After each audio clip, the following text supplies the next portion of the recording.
9월 15일 날마다 주께로 큐티에 함께 하시겠습니다.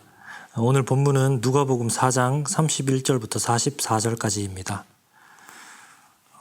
귀신의 존재를 믿지 않는 현대인들이 참 많이 있습니다.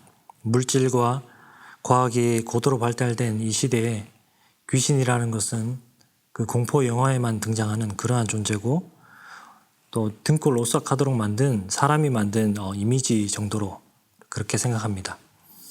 실제로 존재하지 않거나 존재하더라도 별로 접촉할 일이 없는 그러한 존재로 다른 세계에 두고 나는 나의 일상을 열심히 살아가고 있습니다. 그러나 귀신은 실제하고 또 많은 사람들에게 영향을 미치고 있다는 것을 우리는 부인할 수가 없습니다. 어떤 이들은 성경에 나오는 그 귀신 들린 자들이 예수님 시대에는 진단하지 못했던 그러한 정신병자였다라고 생각하는 사람들이 많이 있는데요. 그러나 그것이 아니라 분명히 귀신 들린 것, 한 사람의 그 인격을 침범하여 들어가서 그 사람에게서 활동하고 있는 그러한 귀신 들린 것이었습니다. 복음서에서는 이 귀신을 축출하는 그러한 장면들이 많이 등장하게 되는데요. 이유는 예수님이 오신 이후에 사단의 그 권세 아래서 억눌리고 조종당하는 자들이 회방되고 있다라는 것을 보여주기 위해서입니다. 오늘 1번에 보게 되면 예수님께서 가버나움 회당에서 행하신 첫 번째 기적은 무엇입니까? 라고 질문하는데 35절 보면 예수께서 꾸짖어 이르시되 잠잠하고 그 사람에게서 나오라 하시니 귀신이 그 사람을 무리 중에 넘어뜨리고 나오되 그 사람은 상하지 아니한지라. 회당에 있는 귀신을 내쫓는 일을 하셨습니다. 회당에 있는 귀신이었다라고 분명하게 말씀해주고 있습니다. 회당에 귀신이 있다라는 것은 그때 당시 어떤 시대였는가를 가장 잘 보여주는 것이죠. 바로 온 세상이 지금 귀신 아래, 그 사단 아래 종노릇하고 있는 그러한 세상이라는 것입니다. 회당조차도 귀신이 활동하고 있는 그러한 시대, 온 세상이 바로 그 귀신 아래 종노릇하고 있는 그러한 시대입니다. 2번 보게 되면 예수님께서 귀신을 쫓아내신 후에 사람들이 보인 반응은 무엇입니까? 36절 보게 되면 다 놀라 서로 말하여 이르되 이 어떠한 말씀인고 권위와 능력으로 더러운 귀신을 명하며 나가는도다 하더라. 사람들이 보인 반응은 그 예수님의 그 권위의 말씀에 놀라는 것이었습니다. 예수님은 단순한 명령으로 일을 하셨습니다. 귀신에게 나가라 말씀하시니 모든 귀신들이 그냥 나갔습니다. 그저 말씀 한마디면 끝이 났습니다. 사실 세상이 존재한 이후로 이런 적은 없었습니다.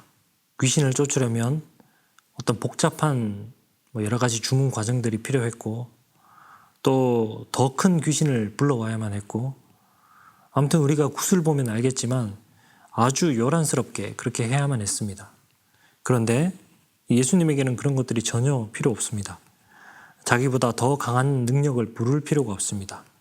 이미 예수님께서 가지고 계신 권위, 그것 가지고 말씀만 하시면 되었다라는 겁니다.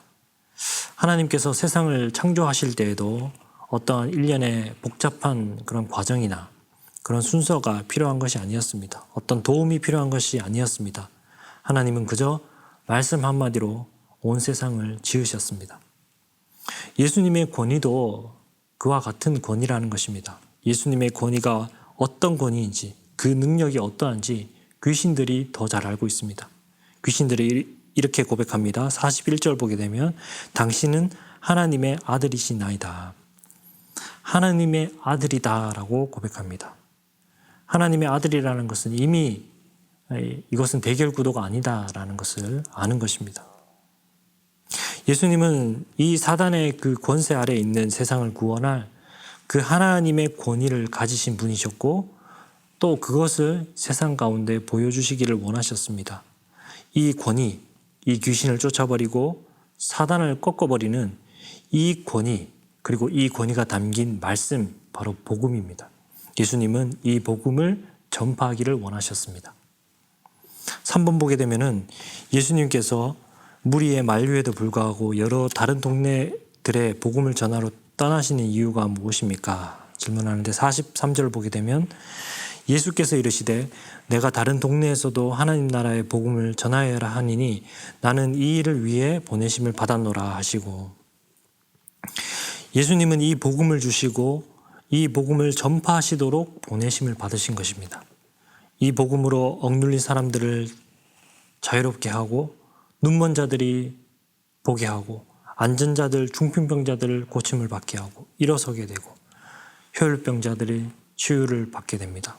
4번 보게 되면 많은 병자들을 일일이 안수하시며 고치시던 예수님께서 하나님의 아들임을 외치시는 귀신의 말을 막으신 이유에 대해서 묵상해 봅시다 라고 하는데,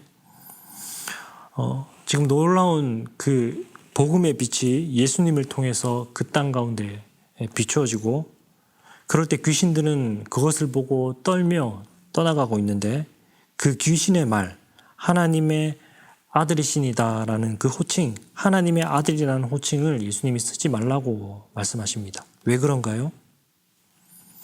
우리가 귀신을 볼 때마다 성경에서 나오는 표현들이 있습니다.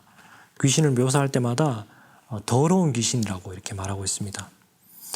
귀신이 더럽기 때문에 더러운 그 귀신의 입술로 나오는 그 말을 막으셨습니다. 참 우리는 우리의 이 부족한 입술로 그분은 하나님의 아들로 우리가 이렇게 경배할 수 있음이 얼마나 감사한 일입니까? 우리는 우리가 소유한 이 복음의 이 능력이 어떠한지 기억하고 믿어야 됩니다. 그 모든 귀신들도 이 복음의 말씀, 이 선포 앞에서 두려워 떨며 도망가고 있는 것입니다. 그래서 우리가 이 복음의 능력을 확신하고 우리가 살아가는 현장 가운데서 이 복음을 선포하고 또 하나님 나라를 확장하는 일에 쓰임받을 수 있는 저와 여러분들이 되기를 소망합니다.